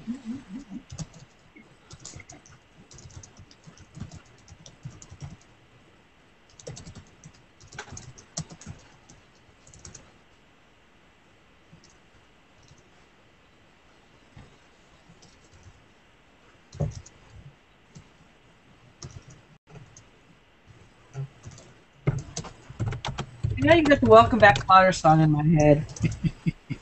Should I YouTube it and play It's it? a classic. Yeah. It's John Sebastian's greatest work. All right. So you have a wonderful feast. You do your night shift thing. Same thing at midnight, although even more faint now that you've traveled further north, and it is further south now rather than so much due west. Very faint. You can just see faint flashes on the horizon, and it's just faint rumbles. But it, again, happens right at midnight, and whereas the first time it lasted half an hour, the second time lasted about 15 minutes, this time it's only lasting about 10 minutes before it stops. Okay. So that's the only thing significant during the night. Following morning, it's a nice dew-covered morning. The skies are clear, crisp and clear. It has been getting steadily a little cooler as you travel north and as the season wears on. It is dewy, but it is on the verge of frost first thing in the morning, so it was pretty chilly during the night. But it quickly warms up as the sun eventually... Well, actually, you guys break camp before the sun actually makes it over the mountains here. You're right in the shadow of the mountains. So it's a chilly morning. You guys make a fire in the morning? I just say we just get on the road. Okay. No.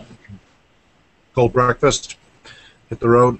All right. Cold breakfast, get on the full road? of fish and berries. And you head north on the road. By late afternoon, about 4 in the evening, you see ahead of you definitely a village at what looks like a crossroads, a multiple direction crossroads. There's a stream and 1, 2, 3, 4, 5 intersecting, well, 6 intersecting roads if you include the road you're on. The east road kind of continues north, but it kind of kinks at an angle. So it's almost a spoke radiating out in multiple directions. There's a slight road going along the stream into the hills. But they're all just like little trails. They're not major roads like you've been on before. They're just lots of little trails going out in multiple directions. I say we make for what might pass to be a town. And yeah, it looks like some sort of small village. Yeah, let's go to the village. All right. You get about a mile away from the town when some old farmer comes out holding his hoe. He was hoeing away at his field, and he comes limping out. He's gray-haired and limping pretty heavily, but he comes as quickly as he can using his hoe as a partial cane. Comes limping up to the road as you guys come galloping. You see him waiting for you at the side of the road. And he waves his hoe in the air, just trying to signal you to stop. Stop to talk to him. What do you do, Deslock? Can you hold my hoe? Key sounds like farmer's hose. Keeson, hoe, please. Oh my goodness. So besides all the bad puns, what do your characters do? We are 10. Yes. Yes. You guys stop as well? Yeah, You I got it? stop as well. Yeah. Katie tallies the hoe.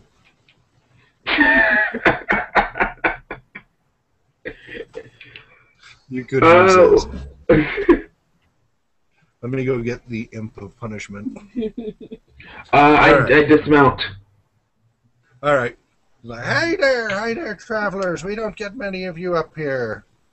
I'm Farmer Bigby. What are you doing in these parts here? I shouldn't not. Say that. This particular kingdom is monotheistic, by the way. Okay. Good to know. There's something called fruit cake, something like that. Some single I look deity. over at Paul and nod to him. What's that? Like, hey. I give Paul the nod to, go talk to this guy. Oh, kill him. Okay. That was the kill knot you gave me. All right, the farmer's very short, probably about 5'4". So, he looks Short up human? as you- he's just an old human farmer. Do you have your hood up? Yeah, it was cold. I had my hood up. Okay, what about you? Okay. I do. All right. So, Carl, you walk up to the farmer as well. So what are you doing in these parts?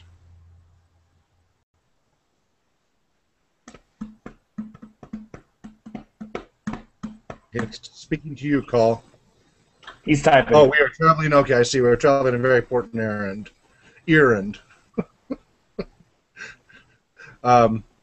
Well, we don't get many of those kinds around here.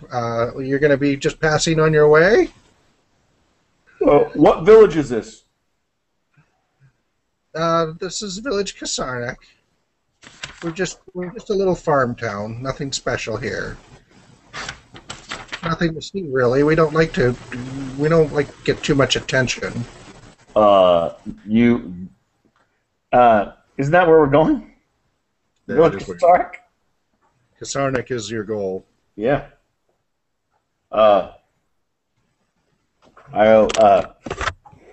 If you know what's good for you, you tell us where to find Lady Janella.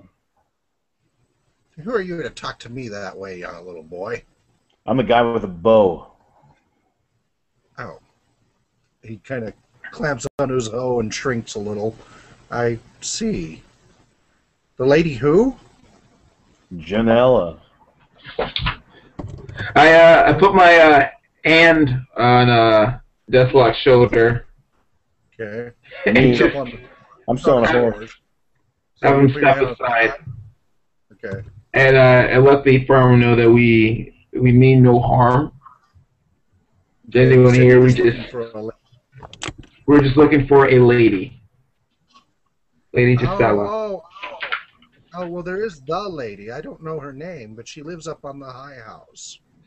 Oh, But you'd want to talk to Old Man Bart first. He's the village elder. All right. Nobody goes up to the high house talking to him first. could you show us to this Bart? Yeah. Well, you see the old elk over there. You take the third left down, and when you get past the old culvert, about a mile past there, you'll see the old wagon. Make a turn left there, and after you get past the row of old Can I see the house? you should be able to see the old man Bart's shack over there. Did you get that? You get that, Karen? Give it to me one more time. Really?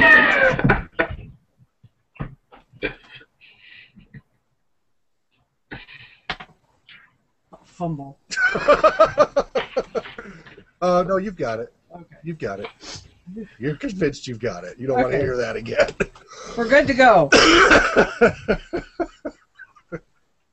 Well, I hope you're not making any trouble. You know, we're quiet. We keep to ourselves. You know. Please don't make any trouble. He eyes Deathlock nervously. I ensure that you will never know. It'll be like we're never even here. We're not even here at all. That's good to hear, Sonny. Don't lie to him. Can we see the big house from here? You ask him this, or you just look around? I just look around. All right. You see above the village, about a quarter mile to the east, up into the hills, up on a hill. You're guessing there's this ornate, fancy house up on top of the hillside with a view all around below it. That's the only thing that stands out around that might fit the description of the high house. I just make straight for that. I follow. You guys just cut through his field. You don't bother with the road north and then up to there. You just cut right through his field. And we take his hoe. Do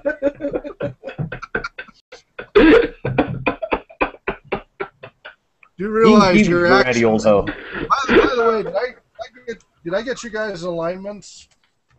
What were your alignments? Yeah. I'm Chaotic neutral. Well, yeah. I'm neutral good, but I hate humans. Okay. And Andrew does They are not my have his alignment. racial enemy. Okay. Great. You guys are not making this easy. Call what is your alignment? Chaotic neutral. True neutral. Or true chaotic.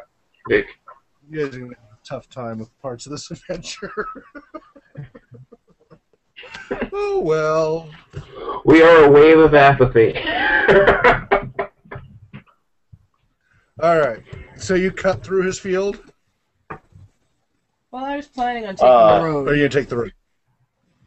You can take the road north, and then there's a trail that seems to wind up the house from the center of town.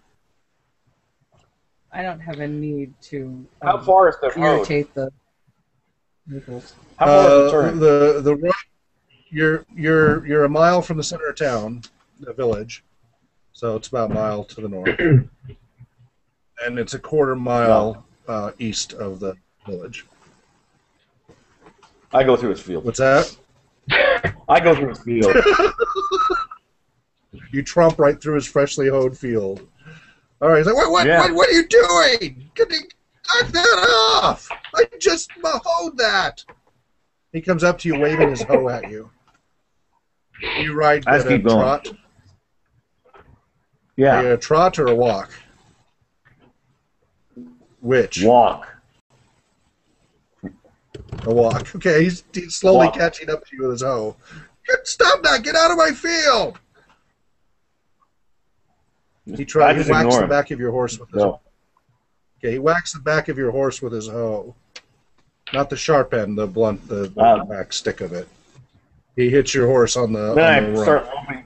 Your horse Then I neighs start in to lope discomfort. for a minute. You start to what? Okay, you lope away. All right. He just stops, panting and waving his hoe at you. Core, what are you doing? I take the road. You take the hoe? I take the road. I take the road. Okay, you take the road. But I eye the hoe. I eye the hoe. You leave the hoe alone. I leave the hoe alone. Okay. So Kieran and Core ride north. Andrew comes riding up behind the old man, grabs the hoe, and rides past, following Deathlock with the old man's hoe. Seems like something great.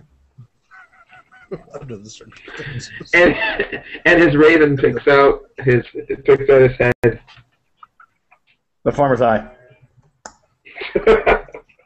His good eye. After a while, he tosses the hoe aside. and catches up with Deslock, smirking. All right. So you two get to the center of town, while the other two are riding cross country straight towards making a beeline for the house, the high house. You're guessing. Mm-hmm. The hoe is the little spoon.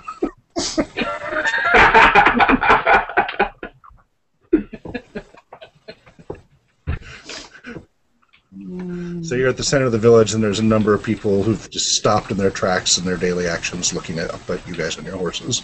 I ignore them and head off to the house. Okay. All right, you guys. What speed are you going? You can see that Deslock and Andrew are at a lope. I'm, trying to catch up with them. All right. But more. Okay. Nicely. So Deslock and Andrew, you get to the. You're coming up the road, winds around the back of the hill, coming up to the back of the house, and you see what looks like a lad outside hanging laundry, and you see a white-haired guy in plate armor, quickly grabbing his gear and weapons and donning them quickly as you're riding up. You saw a white-haired old guy. He already had his armor on, but he's grabbing his helmet and weapons. I pull up and dismount. Okay, how far away do you stop? As soon as I see him. So. Okay, about 200 feet. Sure. Okay. All right. He quickly, gets his sword and puts his helmet on and pulls a bow from his back and nocks an arrow, but keeps the arrow pointed to the ground.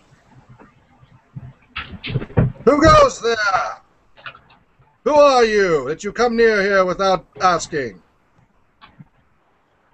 I look at Andrew and like, dude, you're a human. No, he's not a human. Yes, he is. Is he? Yes, he is. Yes? No. He's human. Yeah. You're a human. Go talk to him. He's a scarred up, butchered human, but he's a human. Yeah. He looks at you like, well, what do you want me to say?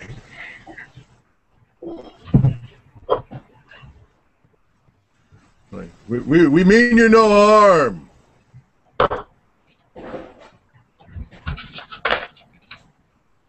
We're here to see the lady. Well, what gives you a right just charging up to the house? Who are you? Well, who are you? We're on a. I grumble. We're on a mission from. We're on a mission from. Need a name reminder? Sulamont. Yeah. You were sent by Torshalon. Torshalon, there you go. I know the name, and what is your business with Torshalon? And what were you sent to do? Torshalon is not always a friend of our people. Our companions have got a message to deliver. And you see them, they're about 500 feet behind, galloping or loping up the hill. You see him getting more nervous with the bow. How many of you are there? I do one of these. The boy who was hanging up the laundry was standing there out the gate at first. He's now run into the house. I give him the old... hands out, button open. I pull off my hood, and I look at him and I say, okay. if I was going to attack you, I could have. I see. And you two come riding up now, and you see Deslock has pulled back his hood. You see this old man in full... Well, actually, you can't tell he's old now, but you see this man in full plate armor with a bright golden helm and a large sword, and right now a bow knocked, but kept down to the ground. And his head is swiveled towards you, and you hear him over your horse's hooves. And who are your friends? That's close enough! Raises the bow, pointing at you. Calm yourself, good sir. Stop! Stand where you are! I stop. Okay. And you! Core? Do you keep riding up or do you stop? Okay, you stop. You don't have any audio. All right. So Core stops. He puts his bow. All right. He relaxes his bow, pointing to the ground, but waiting carefully. I stopped and I take out my hand axe at my right side, take it out and drop it. All right. On the ground. And I tell them that we are here to pass on a message to Lady. The Lady. The Lady. Are you Bart? Said, what do you have? Any sigil or marking proving what you say is true? I take out the casting with the scroll inside. And hold it up. Are you still on your horse or do you dismount? Oh, I'm still on the horse.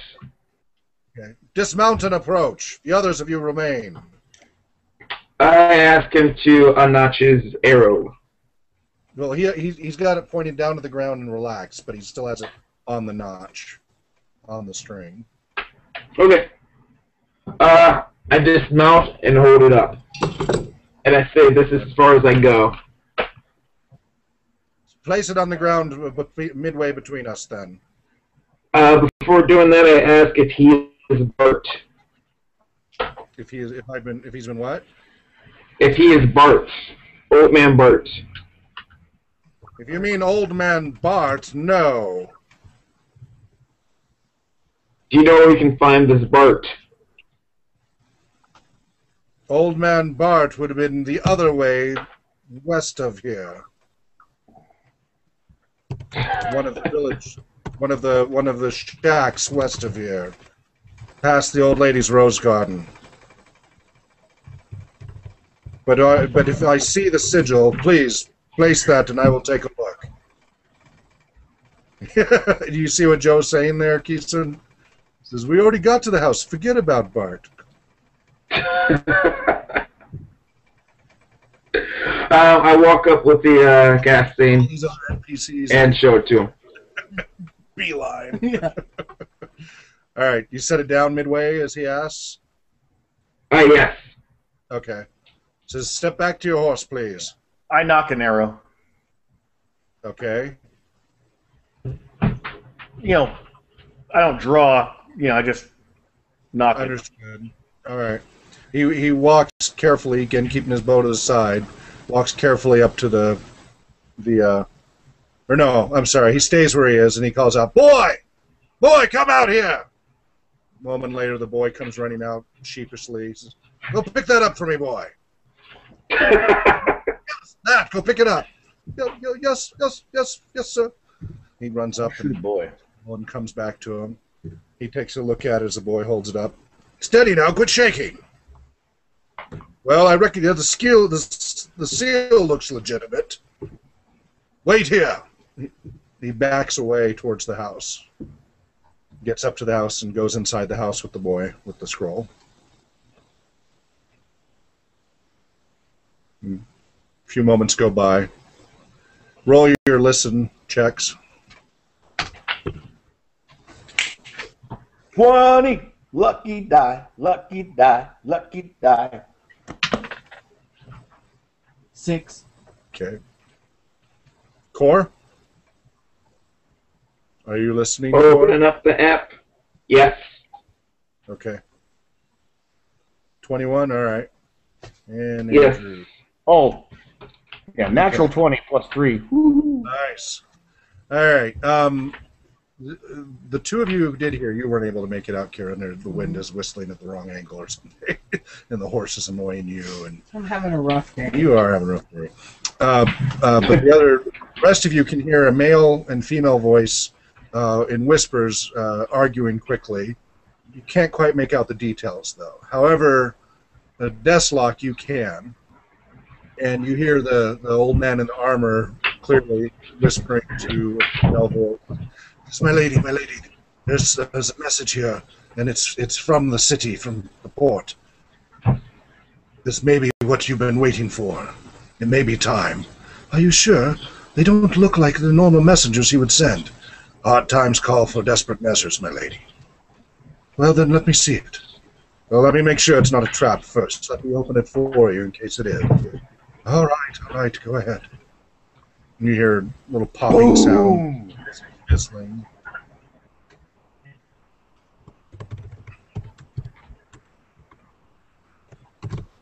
My lady, I can tell now I should not open this. This is meant only for your hands. Boom, it's a bomb. Oh, sorry. If I go any further, it will destroy. But I trust the signature. As you say, you see a green flash happen inside the house. Whoosh! Just a bright green flash and a gasping. Says, "Are you okay, my lady?" Yes, yes. It was just the ward disarming. It's okay. This is genuine. You hear the rustling of a scroll being unraveled. You're hearing so well, you can hear her breathing, sharp intake and breathing rapidly for a bit. Oh yeah. Really, that's like, wow. You guys just hear the louder of the noises, but not the details. Tell them, welcome them as friends. They're here. They're here for what we've been waiting for. Are you sure? They look like an unruly sort, and they're not all human. And you, of all people, should know better than that. As you wish, my lady. I do. He comes out. And this is when we ambush him. He still has his bow and arrow knock. The lady says that the message is genuine. He slowly puts his arrow away and looks expectantly at you, Deslock. I look at him and I say, if you were expecting the message, why did you give us those crap? Why did you what?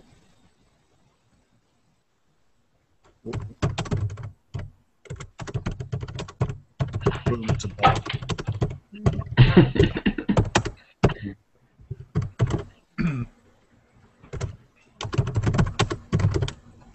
What is Joe writing? You were expecting a message. What's with the runaround? We have been waiting for years. You're not the first to approach. Many have meant harm to my lady. You appear to be the first genuine one in years. You may approach as friends. The lady welcomes you to the High House. I am Sir Khan Goldenhelm, personal guard of the lady. We will make accommodations for you to spend the night if you wish it. There aren't really accommodations in the village, and we do have the room here if you would so choose. The lady will want to speak with you during dinner tonight. It will take a little time to prepare the feast for everyone. These are momentous times. You may not realize just how important this was. But by the end of this evening, it should be clear. I dismount. Okay. Deslock, do you still have your bow knocked? What? No? All right. He puts his bow has been put away. Yeah, he puts his bow over his shoulder and takes his helm off, puts it under his arm, and holds his hand open in greeting. I push my cloak back. Another elf. Face. I see. And which lands do you come from? Far away. Yeah, far away. I don't have a land. And Deathlock, you're a half elf, right? I don't have one. So wait a minute. Okay, so Deathlock, you're a full elf? Not far enough away. Wood elf, okay, but you're a half elf. Yeah. Okay, so sorry. So one is wood elf from unknown realm, and you're a half breed. Half elf, thank you very much. Half elf. Mother or father? Father was no. Was it a pairing of love, or No, my father was human. My okay. mother was a widow. was it a pairing of love, or was it forced? looks very sternly at you. It was a love match. Those are rare indeed in these times. He softens a little in his gaze, takes a deep breath, and relaxes a little. Please do come in. Pardon my earlier gruffness, but it is my job to defend a lady's life. I hope you understand. There are many who would do her a great harm. You guys down? Yes. Okay. Deathlock? Yes, okay. Boy! Come here, boy! Boy comes running up. Take the horses to the stables. See back around out of sight from the house is a long row of stables that looks like it could hold 20 or more horses. If you don't mind, the boy will take care of your horses. He will take good care of them, won't he? He'll see that they are well cleaned and scrubbed and maintained. Though he needs to be reminded of his duties, he does a good job once he's reminded. He's a simple boy, but he does work hard once guided. If you'll so entrust him with your horses? Yes, I hand him the reins to mine. All right. Andrew grudgingly as well. Boy takes two pair of reins in each hand. Two pair in each hand. All right. And wanders off. Says, "Come this way, please." And he walks towards the house. And it's after 10, so you probably need to stop, don't you? Yeah. Okay. Call it a night. All right. We will leave you there. And next episode, you get to find out why you traveled this far. Woohoo! And what could be such momentous events. I mean, clearly events are going on, but what is so momentous about this with the lady? Man. Sounds good? All right. Thanks, Hawk. All right. Have a good night. And so what's it look like for the next session? Do you know yet, or need to wait to see your schedule? For me, Sunday's good. Sunday? Okay. What about you, Keeson? Same here Sunday. I'll have to see. Hang on a second. Let me look at what the game schedule is for Drake, so I don't end up changing it again way through.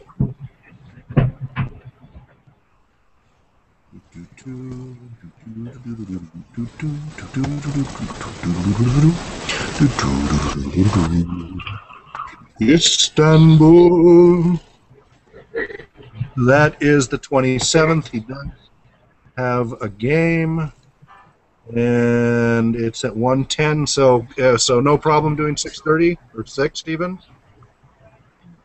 Keeson, would 6:30 work? 6:30 sounds awesome. Okay. Joe, 6:30 sounds fine. Yep. Welcome back, Carter. He's played. Welcome I back. love it. All right, so 6:30 will be next game session number 5. We find out why you've traveled this far. All right, guys. I hope you enjoyed. Have a great night. Good night. Take care.